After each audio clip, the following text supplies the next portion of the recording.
చేతులు కాలేక ఆకులు పట్టుకోవడం అంటారు కదా. వైఎస్ఆర్ కాంగ్రెస్ పార్టీ ఈ అంగన్వాడీ ఆశా వర్కర్లు మున్సిపల్ వర్కర్లు వీళ్ళందరూ యాజిటేషన్స్ ప్రారంభమైపోయి ఒకటి నెల రోజులు అయిపోయి ఒక పక్కన ఎస్మా లాంటివి పెట్టిన తర్వాత కానీ ఇప్పటికీ వీళ్ళు ఏదో కాన్సెప్ట్ తీసుకుని వస్తున్నారు. ఇప్పుడు చెప్పేటటువంటి ప్రయత్నం చేస్తున్నారు.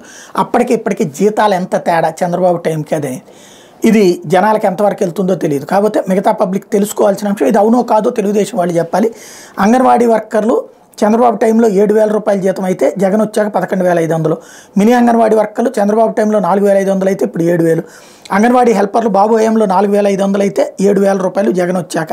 గ్రామ ఆర్గనైజేషన్ అసిస్టెంట్ సంఘమిత్ర యానిమేటర్లు చంద్రబాబు టైంలో 2,000 ఇప్పుడు 10,000 రూపాయలు. పారిశుద్ధ్య కార్మికులకు బాబు టైంలో 8,000 ఇప్పుడు 18,000. సూపర్వైజర్లకు బాబు టైంలో 12,000 ఇప్పుడు 18,000. ఆశా వర్కర్లకి బాబు టైంలో 3,000 ఇప్పుడు 10,000. ఎంఎన్ఓ బాబు టైంలో 6,700 ఇప్పుడు 17,746. ఏఎన్ఎం అప్పట్లో 10,020 ఇప్పుడు 28,000. దోబీ అప్పట్లో 6,700 ఇప్పుడు 13,000. బార్బర్ అప్పట్లో 6,700 ఇప్పుడు 13,000. కమ్యూనిటీ హెల్త్ వర్కర్లు అప్పట్లో 400 ఇప్పుడు 4,000. హోంగార్డులు రోజువారీ అలవెన్స్ అప్పట్లో 600 ఇప్పుడు 710. కుక్కమ్ హెల్పర్ అప్పట్లో 1,000 ఇప్పుడు 3,000. 108 అంబులెన్స్ డ్రైవర్ అప్పట్లో 13,000 ఇప్పుడు 28,000.